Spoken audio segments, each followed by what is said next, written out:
pod here from Four Lads Had a Dream. My name's Andrew. I'm joined this week by three of my very favourite podders, Kenny, Stevie and Shona. Plenty of news to talk about. Obviously, we have the Ross County game coming up tomorrow, but we also have a few bits of transfer news and potential transfer news as well. So I think we'll dive into that first. Shona, it came out earlier today that Ben Davies is potentially looking to leave the club, or that potentially transfers lined up for him. We've also, because of that, been linked to defenders coming in. Talk us through what you know about what's going on, and also this defender who's on our radar as well. Well, I think we all know about Ben Davies, haven't we? And I don't think he's played since that Hearts game when he got torn apart by, I want to say his name's Vargas, or is it Danda? One of the two, or both probably in that game. Yeah, so I think that was probably maybe his downfall. I think the guys can go into that in a wee bit, but I think he's on around £27,000 to £30,000 a week, which look, that's a saving of about £1.5 million a year. So, like we said, we need to get this wage bill down. So I think it's imperative that Ben Davies now moves on. I do not know the details, if he's on a loan to buy or an obligation to buy, or if it's just a loan deal. So, look, I think after that game, he got subbed after 60 minutes and Balogun came on the pitch. So, look, we'll wait and see what happens with Ben Davies. But it looks like he's off to, I think it might be Birmingham. So that seems to have that interest in him. So, I can't even remember if he played. I think he did play in that game against Birmingham, but Steve will be able to confirm that. But yeah, look, I think it's time for Ben Davies to move on. Like you said, we've been looking at different transfers, so I'll just go through the latest one that we've been linked with, which is, believe it or not, it's another Brazilian. So we do like a Brazilian, don't we? So look, we've got a 20-year-old Brazilian. I'll just go through a wee bit. He roughly is valued around €7 million, which is about £6 million. Rangers have obviously offered, I think it's about 750k loan, with obviously the option to buy or obligation to buy. We just don't know what's in that kind of deal at this moment in time, for probably roughly around the same kind of money. Now, this guy is kind of been likened to the likes of Marquinhos, who is the PSG centre-back. Everyone must know who he is. He is the captain of PSG. And yeah, I don't know if he knows the likes of Yefty or Danilo, but I think that would obviously come that would be a good thing to happen if he was to come to Rangers. Then obviously he's got two friends there that obviously speak his language, so he would definitely fit in. He's a right-footed centre-back. He was on loan last season. Now, he only played 12 games last season. His passing accuracy was 78%, long ball accuracy 36%. He had 2 clean sheets. His duels won were 55%. Aerial duels won were 64%, so obviously he must be quite good in the air. Ground duels won 44. He's actually made 50 appearances for Santos before obviously coming to his move to Almeria. He's been linked with big clubs in the past. I think there's Man United, Chelsea, Arsenal. I think even Barcelona have been interested in this boy before. He's been capped 3 times at under 20s, scoring 1 goal. He's also played under 16s and under 17s for Brazil.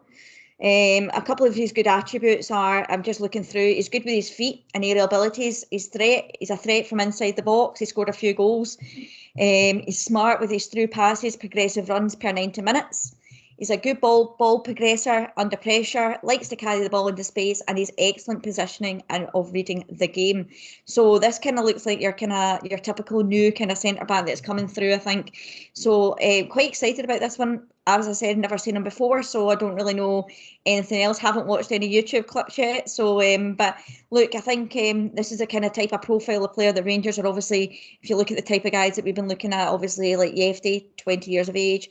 Obviously this guy, Barron, 21, Diamondi, and it kind of fits that kind of player trading model if it was to work out. So, excuse me. Look, I don't know too much about this guy, but he definitely fits the kind of profile as the kind of players that Niles Coppin and Clermont obviously have been looking at. So I'll pass it on to the guys. Yeah, I think it's going to be interesting. We're obviously targeting a certain profile of player, but we definitely seem now to be operating very much in a one in, one out kind of policy. So if there is to be any movement on this, I think we're looking for Ben Davies to go first. As soon as there is any news on that, we'll obviously let everyone know. But yeah, until then, it's I guess a case of waiting to see. Kenny, Stevie, unless you've got any burning points of insight to volunteer. I would only really say that it's of no coincidence that things are happening. You look at Ben Davies going off to Birmingham. You look at Rabi Matondo being linked. Elsewhere, you look at Todd Cantwell, Yanis Hadji, all been linked with moves, and Rangers all of a sudden are interested. You've got that interest in the Fiorentina number 10, I think it is. I can't remember. Is it Boskowicz, or I can't remember. Shona will be able to tell us who that is. Bacalo, yeah. And then, so that's your 10, maybe Hadji Cantwell going out, and then they've been linked with the Benfica winger this week. And the really interesting thing is, if we all want to get a tad jolly on it, is that we're actually being linked with guys for big money. 7 million for a defender, 7 million for the Benfica winger. I wonder if we've found a wee stash of gold when we've been cleaning up the Copeland. So can only hope so. It might just make it an interesting last week for us, Andrew. That's all I would really add to it. Ben Davies going is welcomed. He's on far too much money and he's not performing. And this is a problem with Cantwell, with Hadji, with Ben Davies, with Rabbi Matondo. When your output is so high and your return is so little, I don't think any of them will be missed. And if they were to go in this last week, Andrew, it would pretty much, really signify an almighty turnaround in this wage structure this summer. You think about the Lundströms and Barisic's and stuff that have already went, Goldson. There won't be too many really high earners left aside of maybe Tav and Jack Butland. So they've already cleared this up quite a lot, Rangers. They've done okay works now, but if next week they can get rid of these guys and bring in significant replacements, then, I think we could be certainly in a much stronger position squad-wise in terms of what we're getting out of it and stuff like that. And people are saying, how can we afford these deals? And listen, if you're all of a sudden cutting a wage bill by £10 million, per year, then we can afford then to allocate an extra million, 2 million, 3 million, whatever it is, per year for the next few years. So if we're doing deals, nobody pays 7 million for a guy anymore. Look at Ryan Kent. We paid in installments for him. So there is potential to do deals when you start making savings elsewhere. So I'm enthusiastic about what we might see in the next week, Andrew. That's good to hear, right? Kenny, in terms of what the manager was saying, we're going to talk more about the press conference a little bit later on, but one thing that came out was that he was confident of business in and out of the club next week. From your perspective, what are the kind of key positions that we still need to really lock down? What are those key areas we're still looking to reinforce? Stevie's obviously talked about potential outgoings, but where are we looking to strengthen to set us up for the season ahead? Well, if Davies does go, which does look likely at the minute, then obviously you are going to have to bring a centre-half in. I don't think we can go with what we have there at this point. I'd still like to see a number 6 in. Not sure we're going to get that, but if, as Stevie's alluded to, if Cantwell and Hadji were to go, hopefully that frees up the money to get the number 10 in that we're looking at.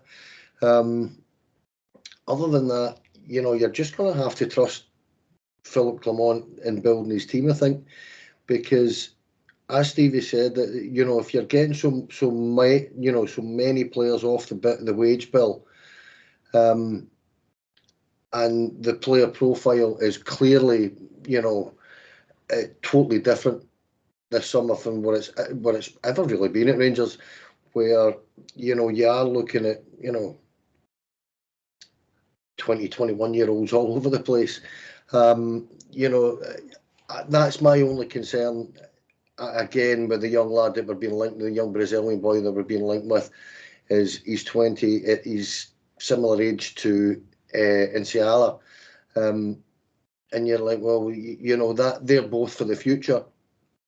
But I don't know anything about this kid we're being linked with. I've got to be honest. I don't know if he's going to be ready. No idea at all. But if he isn't going to be ready, then that is leaving us really quite short at centre half.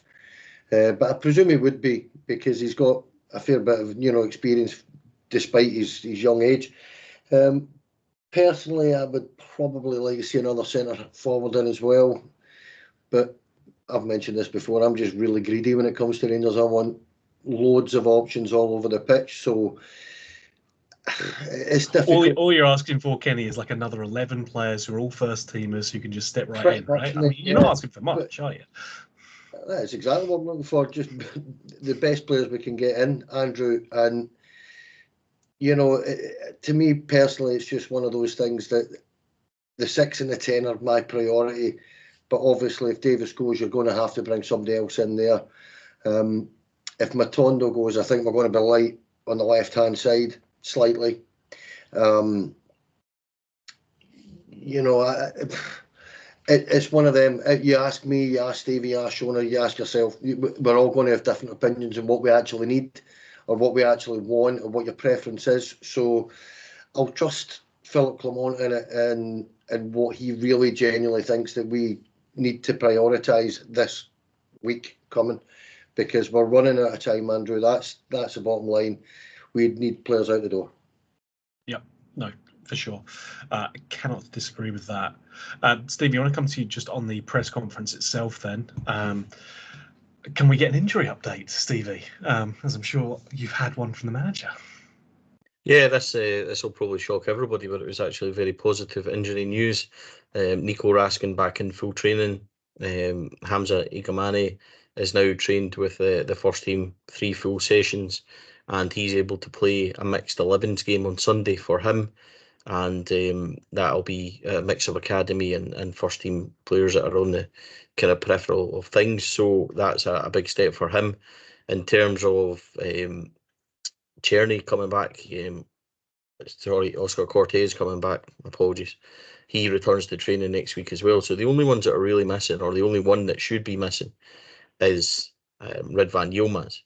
He didn't give an update on how long that was. Robin Proper is a doubt for tomorrow. Could risk him, but it's not really worth it. But manager's own words were 200% he will be back for the Old Firm. Scott Wright has a muscle injury, and I have to admire it from Scott Wright. You know, he knows that the transfer window's coming up, so he's just feigned the injury and went and hid for a couple of weeks, which I totally respect. So he should be fine as well for the Old Firm next week. So see aside for that, I think we're looking in good shape. He didn't, as I said, he didn't say Yilmaz was out for 3-4 weeks or whatever, but he did say that he was the only one likely to be missing the Old Firm, Andrew. So positively, fingers crossed. And he also then said he was looking maybe to bolster the squad a wee bit short term and things like that. So it was actually a pretty positive press conference from Philippe Clement today in terms of the news. And if you were really kind of looking and interested, it was a frustrating one. Shona will tell you, she was there. It was a frustrating one. So many questions about Hampden, so many repeated questions about transfer, and the amount of time he actually stopped them and said, could you please stop asking about this? And then he actually said, somebody else continued to ask him, and he's like, has this approach ever worked for you?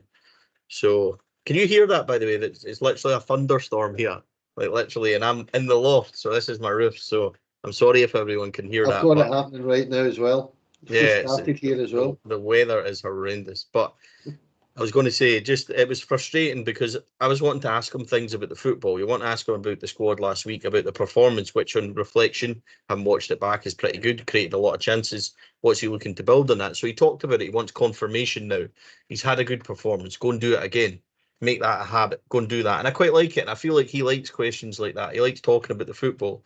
And you can just see it draining out of him when he gets asked something about Hampden. Like, you know what I mean? How many different answers can he give you? How many times can he tell you? Literally, I've spoken about this before. In Birmingham, you know, are we interested in Czerny? No, I don't talk about speculation. I won't do it. The guy was announced the very next morning. He's not going to tell you. Ben Davies, he's not going to tell you. So stop wasting the questions. And then when you ask him, and he pointed it out, he was getting quite tetchy. And they asked him, how many do you want in? He says, I'm not telling you, because if I tell you 5 and I don't get that many, you'll suddenly make up that I've got a problem with the board.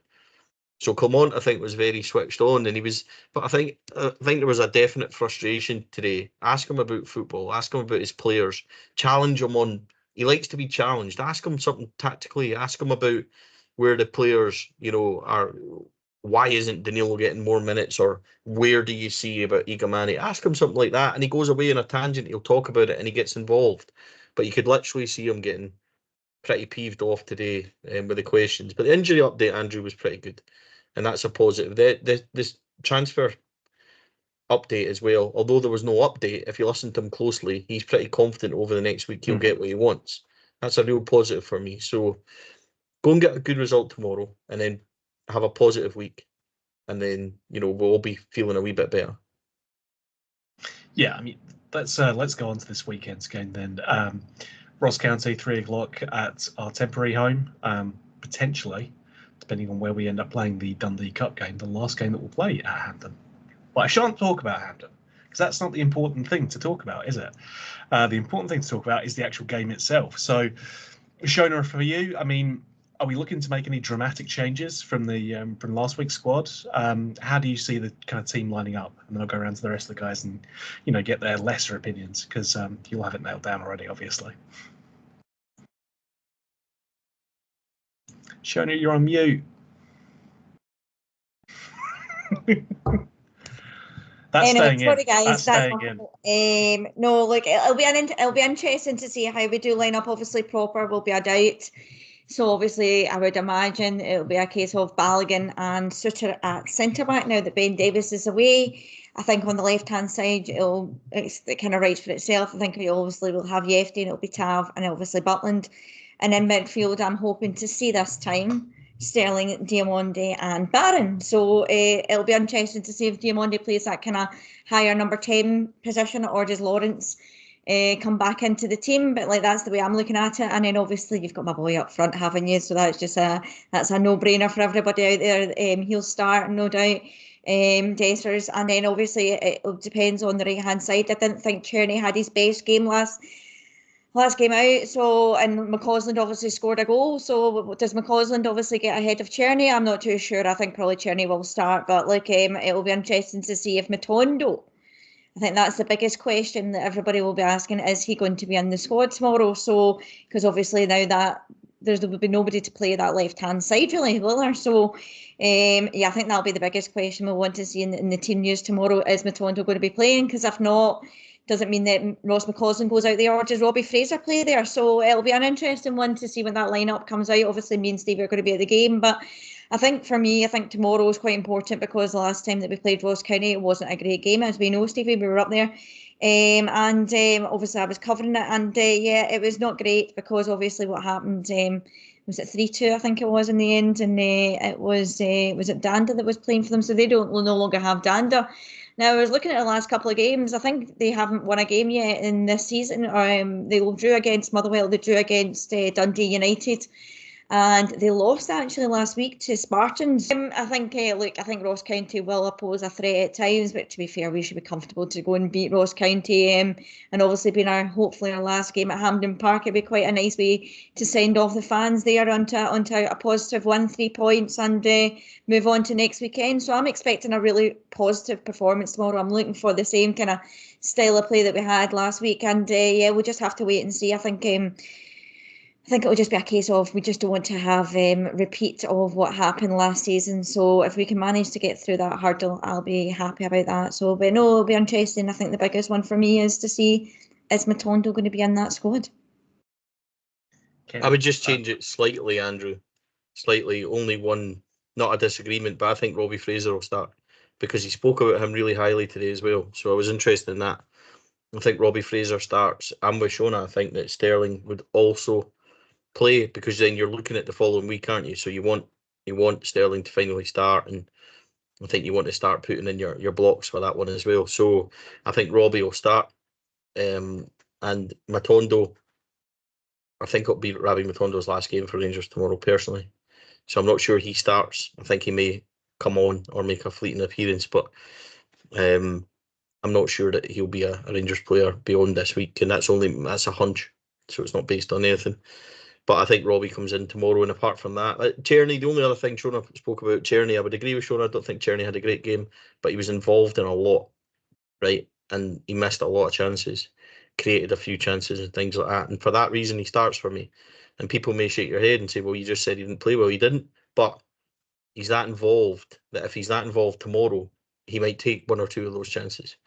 So I'm starting him, and I think he's got enough quality to do that. So I don't know if Kenny would make drastic changes after me, but that's only I think Shona's kind of nailed it. But I just have a hunch that Robbie's coming in on the left hand side. So I agree. Actually, I would start Robbie Fraser and Yefty on the left hand side tomorrow.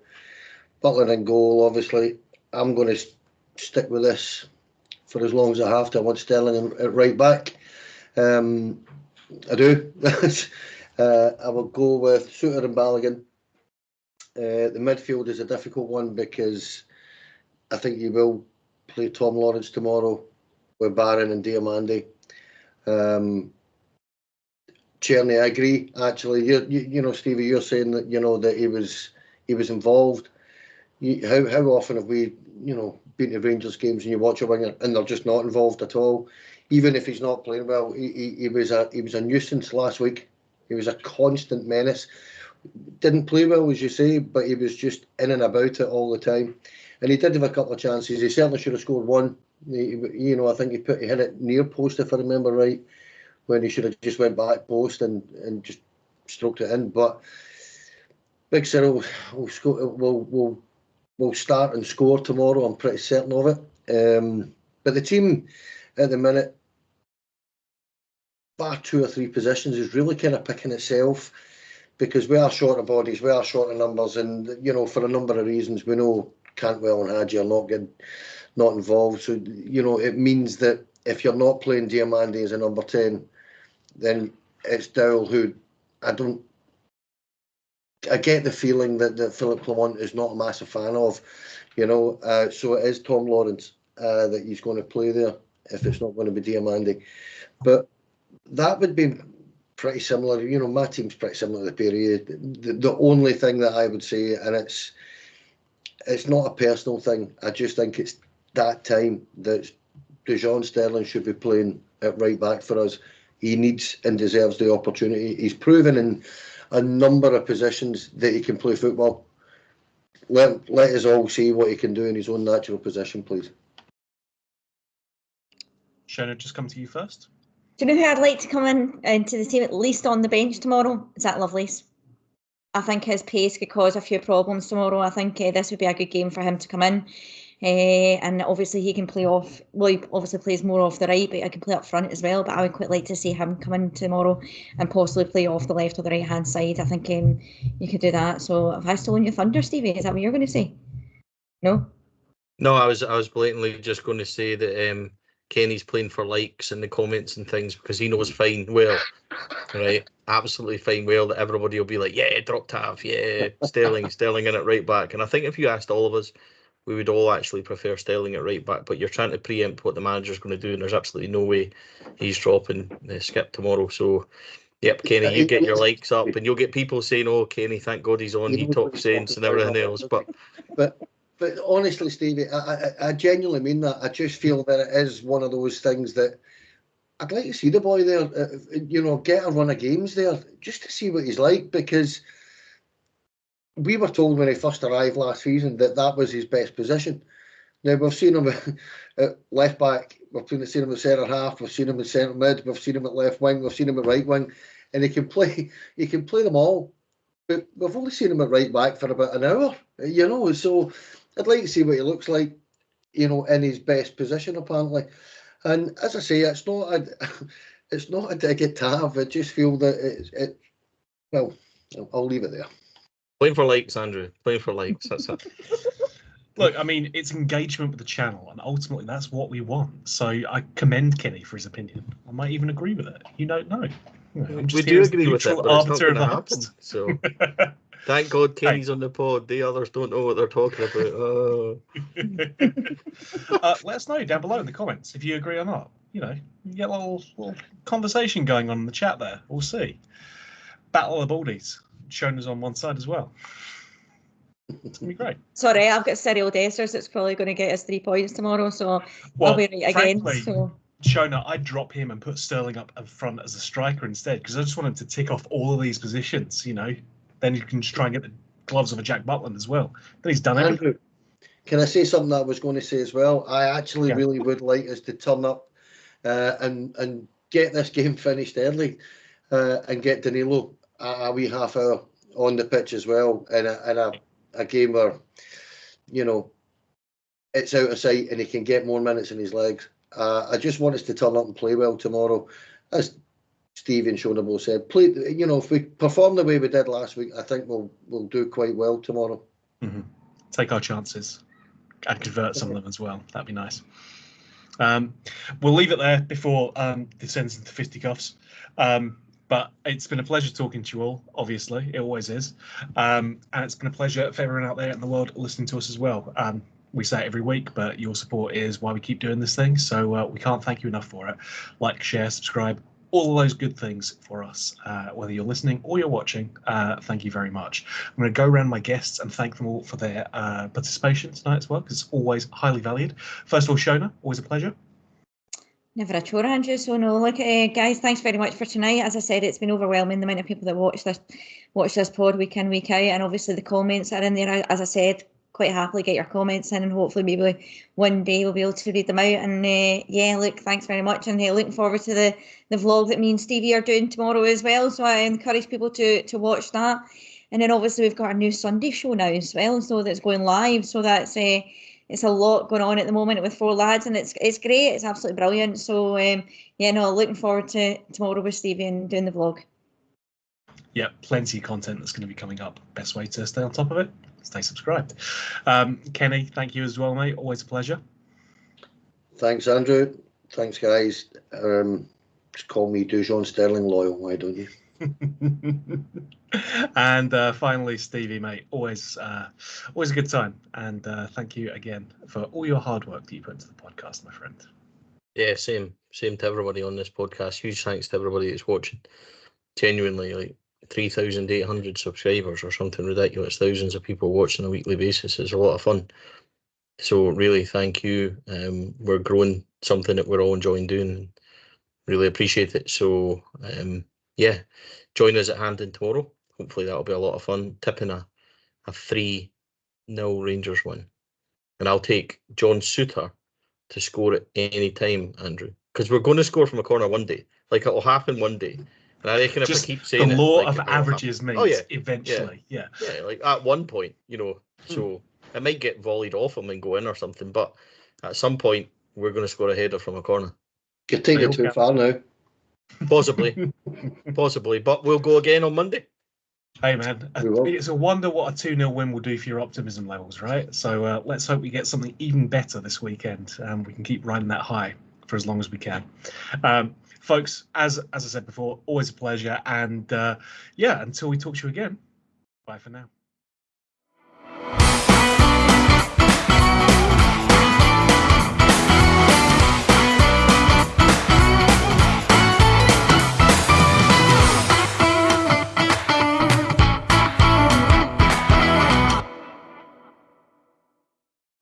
Four Lads podcast is sponsored by Rhino Express, Clyde Joinery, Athol Industrial Solutions Limited, and CSD Air Conditioning, along with Art of Gold.